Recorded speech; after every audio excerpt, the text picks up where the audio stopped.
سرکار فرماتے ہیں من الف المسجد الفہ اللہ، جو اللہ کے گھر سے محبت کرے، الفت کرے، اللہ اس سے الفت اور محبت فرماتا ہے۔ احب البلاد الی اللہ مساجدها، اس کائنات میں اللہ کو سب سے زیادہ پیاری چیز مسجد ہے، مسجد ہے، اللہ کو مسجد پیاری ہے۔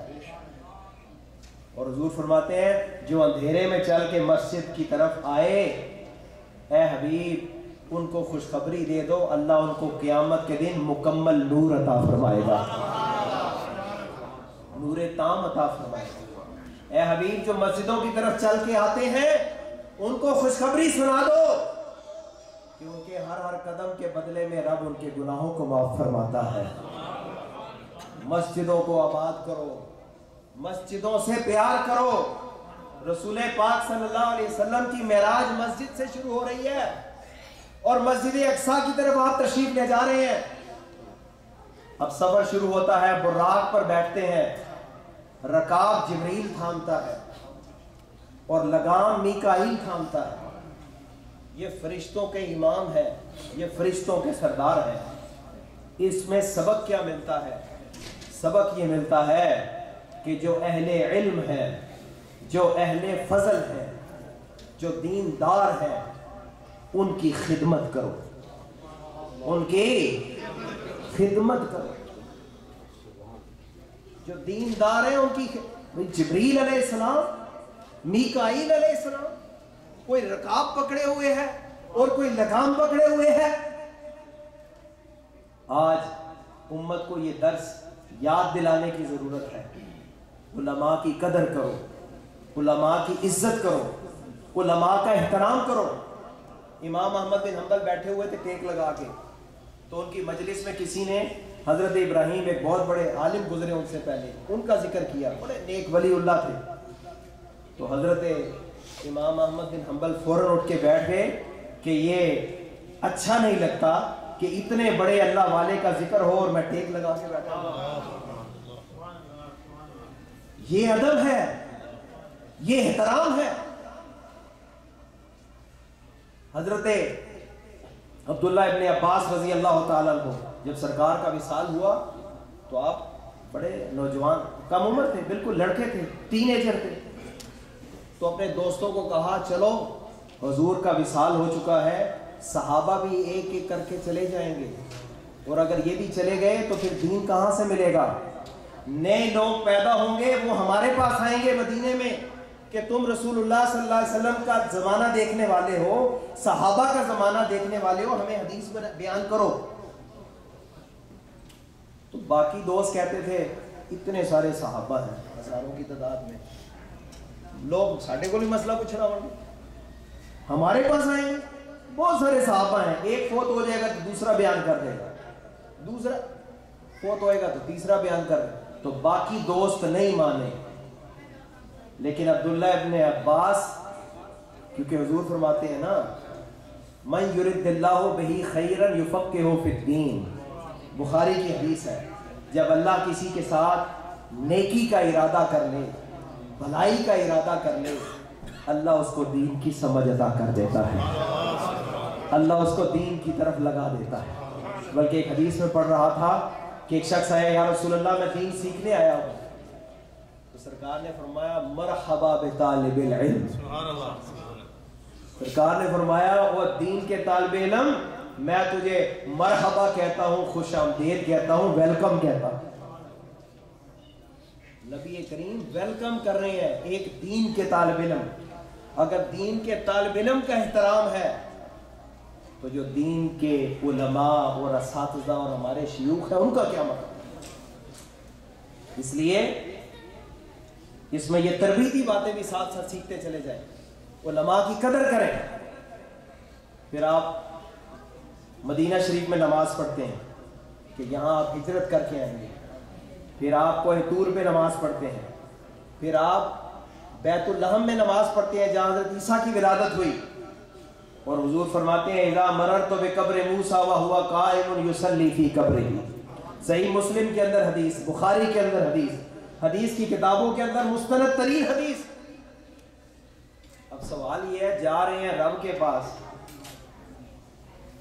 دیکھو نا, جب پریزیڈنٹ کسی اسٹیٹ میں جاتا ہے, کسی سٹی میں جاتا ہے, تو اس کا سارا روڈ میپ پہلے سے طے شدہ ہوتا ہے کہ نہیں ہوتا؟ بولو بھائی. اب جانا رسول پاک نے ہے اور جانا رب کے پاس ہے, اور یہ سارا پلان جو ہے یہ پہلے سے طے شدہ ہے کہ نہیں؟ بولو طے شدہ ہے نا. آج کچھ مسجدوں سے بڑی آواز آتی ہے, ہم کہتے ہیں تو ناراض ہو جاتے ہیں, او مزار پہ نہیں جانا, قبر والے کے پاس نہیں جانا, چلے گئے تو ایمان برباد, نعوذ باللہ من ذالک. آواز آتی ہے کہ نہیں آتی؟ ہمارے دوست کہتے ہیں یار تم نے پھڈا ڈالا. ہم نے کہا پھڈا ہم نے ڈالا یا انہوں نے ڈالا؟ جا رہے ہیں رب کے پاس, لیکن رسول اللہ بتا رہے ہیں رب کے پاس بھی جانا ہو تو رب کے جو پیارے ہیں پھر بھی ان کا حیا اور لحاظ ضروری ہوتا ہے. ان کا نسبت جو ہے وہ پھر بھی یاد رکھنی چاہیے. دیکھو میں جا رب کے پاس رہا ہوں, لیکن ایک نبی کے مزار سے ہو کے جا رہا ہوں. کیا دے یار, سبحان اللہ. صحیح مسلم کی حدیث ہے, حضور نے فرمایا کنت نہیتکم عن زیارت القبور فزوروها, میں منع کرتا تھا کہ قبروں کی زیارت نہ کرو, منع کرتا تھا, اور اب میں حکم دیتا ہوں, اب میں اجازت دیتا ہوں, جاؤ جا کر قبروں کی زیارت کیا کرو. صحیح مسلم کی حدیث ہے, صحیح مسلم, اتھینٹک حدیث, یہ نہیں کہ کوئی ویک حدیث ہے. ہاں اگر کوئی جاہل جا کے وہاں سجدہ کرتا ہے تو وہ سجدہ کرنا غلط ہے, ہم نہیں کہتے سجدہ کرو, جاؤ وہاں جا کر دعا کرو, قرآن پڑھو, فاتحہ پڑھو, اصالِ ثواب کرو, ان کے وسیلے سے دعا کرو, اللہ تمہاری مشکل آسان کروا دے. تو عزیزان محترم, ذرا اپنی سمت, ڈائریکشن, اپنا مسلک اور عقیدہ اس کو بھی ذہن میں رکھیں کہ ہمارا عقیدہ جو ہے وہ کوئی من گھڑت عقیدہ نہیں ہے. یہ کوئی ایسی چیز نہیں اجاز حسین صاحب نے کوئی نئی ایجاد کر لی ہے, یا کہہ دی اعلیٰ حضرت امام احمد رضا خان فاضل بریلوی نے کوئی نیا عقیدہ پیش کیا. یہ نیا عقیدہ نہیں ہے بھائی, یہ وہی عقیدہ ہے جو شروع سے چلا آ رہا ہے. آج ہم کسی نبی کی بابرکت جگہ جہاں ہمارے آقا کی ولادت ہوئی ہے, مکہ شریف میں جہاں لائبریری بنا دی, وہاں ہم جاتے ہیں, دعا کرتے ہیں, وہاں لوگ کہتے ہیں نہ جاؤ. اب حضور معراج پہ جا رہے ہیں اور فرماتے ہیں جہاں عیسیٰ علیہ السلام پیدا ہوئے میں نے وہاں 2 رکعت نماز پڑھی ہے. اب فیصلہ آپ نے کرنا ہے عقیدہ کون سا صحیح ہے. ایک فکر یہ ہے کہ وہ بلڈنگ گرا دی جائے, جو بندہ ادھر آئے اس کو پکڑ کے جیل میں ڈال دیا جائے, اور ایک فکر یہ ہے جہاں اللہ والوں کی نسبت ہو جائے اس جگہ کی برکتوں کا حصول کیا جائے. سوچے تو صحیح نا. اس کے بعد حضور علیہ السلام نے انہوں نے بیان کیا, انبیاء کو نماز پڑھائی, خطبہ بیان کیا. آگے چلتے ہیں, حضور فرماتے ہیں مجھے پیاس لگی تو 4 مشروب, بعض میں 2 کا ذکر ہے, بعض حدیثوں میں 3 میں 4 مشروب پیش کیے گئے. شہد پیش کیا گیا, پانی پیش کیا گیا, شراب اس وقت حرام نہیں تھی, وہ مدینہ میں حرام ہوئی ہے, اور دودھ. یہ 4 مختلف مشروبات پیش ہوئے تو حضور فرماتے ہیں میں نے دودھ کو اختیار کیا. جب میں نے دودھ کو اختیار کیا تو کہا گیا آپ نے فطرت کو اختیار کیا, فطرت کو اختیار کیا. اور اس کے بعد پھر یہ آسمانوں کا سفر شروع ہوتا ہے. تو پہلے آسمان پر پہنچتے ہیں, دروازہ کھٹکھٹایا جاتا ہے. کون؟ جبرائیل. یہ بھی سنت ہے, جب دروازہ کھٹکھٹاؤ کوئی پوچھے کون تو اپنا نام بتاؤ, یہ نہ کہو کہ میں. یا لوگ فون کرتے ہیں تو فون آپ کر رہے ہیں تو وہ پوچھے گا کون, کہتے ہیں فلانے سے بات کراؤ. بھائی تم ادھر کیا ڈی ایس پی لگے ہو کہ لگے تھانے دار لگے ہو؟ اپنا پہلے بتاؤ کہ میں فلاں بول رہا ہوں, سلام کرو, اپنا نام بتاؤ, اور پھر کہو کہ میں نے فلاں سے بات کرنا ہے. یہ ایٹیکیٹس ہیں, یہ آداب ہے, یہ ہمارے دین نے ہمیں سکھائے. تو پوچھا کون؟ جبرائیل. فرشتوں نے کہا تمہارے ساتھ کون ہے؟ کیونکہ یہ تو خاص دروازہ ہے, جبرائیل تو یہاں سے اکیلا نہیں آ سکتا, یہ وی آئی پی گیٹ ہے بھائی. کون؟ جبرائیل. وہ کتنے جبرائیل, نال کون ہے, ساتھ کون ہے؟ محمد صلی اللہ علیہ وسلم. ابھی بات چیت جاری ہے. اچھا جن کو بلایا گیا ہے, کہہ دو بھائی سبحان بلایا گیا ہے؟ ہاں جی بلایا گیا ہے. دروازہ کھلتا ہے اور وہ کہتے ہیں مرحباً بہی. ہمارے اسلامی بھائی نہیں کہتے سرکار کی آمد، سرکار کی آمد. یہ فرشتے کہہ رہے ہیں، یہ فرشتے کہہ رہے ہیں. اور حضرت آدم علیہ السلام کہہ رہے ہیں مرحبا بن نبی صالح و ابن صالح، نیک نبی نیک بیٹے ویلکم. یہ کون کہہ رہا ہے؟ حضرت آدم کہہ رہے ہیں نعم المجیء جاء. وہ کہتے ہیں کتنا سونا آیا ہے. یہ بخاری کے اندر ہے نعم المجیء جاء، اس کا ترجمہ ہے کتنا سونا آیا ہے. یہ وہ نام دے ہی تو انہوں دسن گے نا، یعنی نعم المجیء جاء. اب ہمارے لوگوں کو عربی نہیں آتی تو یہ ہمارے دوست ان کی مہربانی ہمیں پنجابی میں اردو میں سنا دیتے ہیں. تو ہمارے دوست کہتے ہیں وہ پتہ نہیں کیا کرتے جی گانے گاتے ہیں مسجد سے. خدا کے بندے گانا کدھر ہے، گانا کدھر اور نعت شریف کدھر ہے؟ کہاں کی بات کہاں کر رہے ہو؟ کو خدا خوفی کرو. نعم المجیء جاء ویلکم. حضور فرماتے ہیں میں نے پھر دیکھا کہ آدم علیہ السلام دائیں طرف دیکھتے ہیں تو خوش ہو جاتے ہیں. when you look at right side he is happy. جب لیفٹ سائڈ اس طرف دیکھتے ہیں تو آپ غمگین ہو جاتے ہیں، پریشان ہو جاتے ہیں. تو حضور فرماتے ہیں مجھے بتایا گیا جب دائیں طرف دیکھتے ہیں تو ان کی اولاد میں سے جو جنتی ہیں ان کی روحوں کو دیکھتے ہیں اور اس پر حضرت آدم خوش ہو جاتے ہیں کہ میرے یہ بیٹے جنت میں جائیں گے. اور جب لیفٹ سائڈ پہ دیکھتے ہیں تو ان کی اولاد میں سے جو جہنم میں جائیں گے ان کو دیکھ کر غمگین ہو جاتے ہیں. تو یہاں علماء نے یہ نقطہ لکھا کہ یہاں سے شفقت پدری کا اندازہ لگاؤ کہ باپ کے دل میں اپنی اولاد کی کتنی محبت ہوتی ہے. Today our children, they don't know how their parents feel about them. Prophet sallallahu alaihi wasallam said, "Du'aul walidi li waladihi ka du'ain nabiyyi li ummatihi." Prophet said, "Dua of a nabi for his ummati, as a nabi is making dua for his ummati. If you want that level dua, if your father make dua for you, it's as equal as a nabi is making dua for his ummati." حضور نے فرمایا جنت ماں کے قدموں میں ہے اور یہ بھی آپ نے فرمایا جنت تمہارے ماں باپ دونوں کے قدموں میں. یہ بھی حدیث ہے. کئی کہتے ہیں صرف ماں کا بھی ذکر ہے، بے شک ہے، لیکن یہ بھی حدیث ہے. فرمایا جنت تمہارے ماں اور باپ دونوں کے قدموں میں ہے. So today what we have to learn, or there is another hadith that Prophet sallallahu alaihi wasallam فرماتے ہیں کہ جب میں نور کے حجابات طے کر رہا تھا تو میں نے ایک شخص کو دیکھا، بڑا نورانی چہرہ، نور ہی نور اور بڑے اعلیٰ مقام پر. میں نے کہا یہ کوئی فرشتہ ہے؟ Is he angel? Prophet said he was told no, he's not angel. آپ فرماتے ہیں میں نے پوچھا یہ کوئی نبی ہے؟ انہوں نے کہا نہیں نبی بھی نہیں ہے. تو آپ نے فرمایا یہ کون ہے جو اس مقام پر اور اتنا اس کو نورانیت ملی؟ تو بتایا گیا یہ وہ مسلمان دنیا کے اندر جس کی وجہ سے اس کے ماں باپ کو کبھی گالی نہیں پڑی. الفاظ تو یہ ہے کہ جس نے اپنے ماں باپ کو گالی نہیں دی. تو صحابہ نے پوچھا ایسے کیسے ہو سکتا ہے؟ کون اپنے ماں باپ کو گالی دے گا؟ Who can curse and abuse his own parents?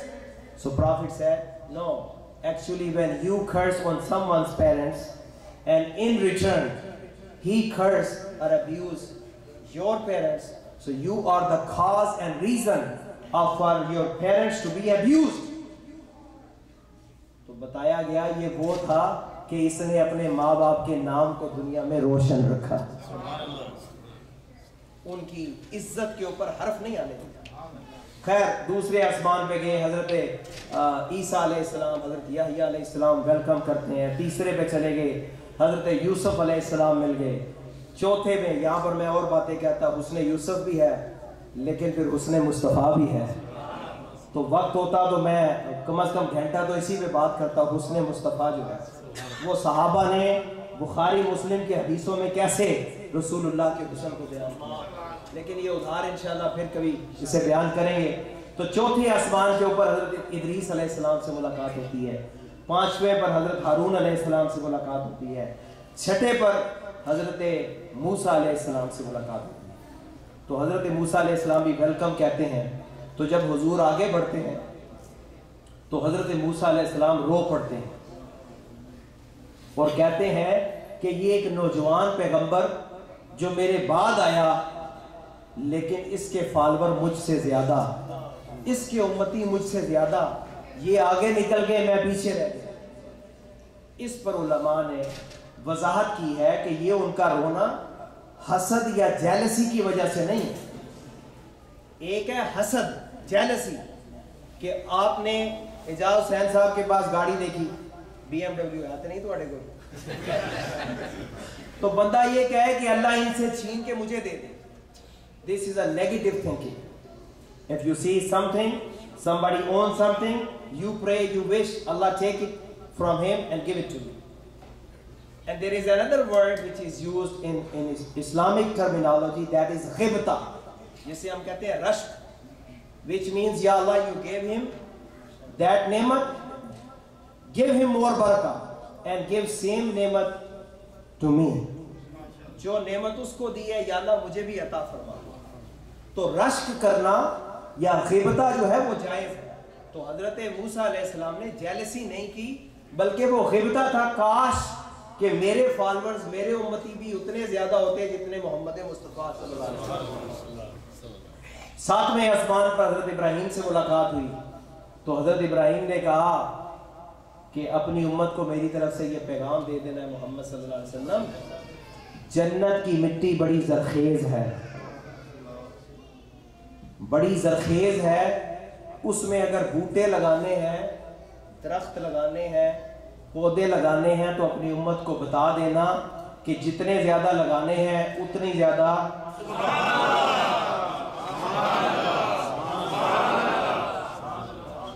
ایک دفعہ سبحان اللہ ایک درخت بلند آواز سے، اور بعض حدیثوں میں سبحان اللہ، الحمدللہ، لا الہ الا اللہ، اللہ اکبر، اور ولا حول ولا قوت الا باللہ العلی العظیم، یہ تیسرا کلمہ جو ہے ہر ایک کے اوپر جنت میں ایک درخت لگے گا۔ تو آج کم از کم سبحان اللہ کا تو ورد کریں نا۔ اس کے بعد بیت المعمور میں 70,000 ملائکہ روز آتے ہیں۔ یہ جہاں کعبہ شریف ہے نا، بالکل اس کے اوپر جو آسمانوں پہ نوریوں کا کعبہ اور قبلہ ہے اسے کہتے ہیں بیت المعمور۔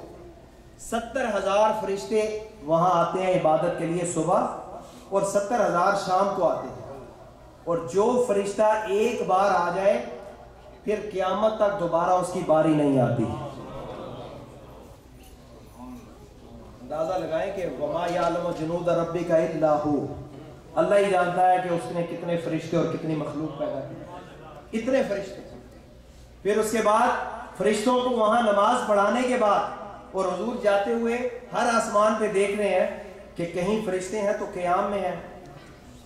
تو صحابہ جب حضرت جبریل سے بات ہوئی تو حضرت جبریل نے کہا یا رسول اللہ، جب سے یہ فرشتے پیدا ہوئے ہیں یہ حالت قیام میں اللہ کی عبادت کر رہے ہیں۔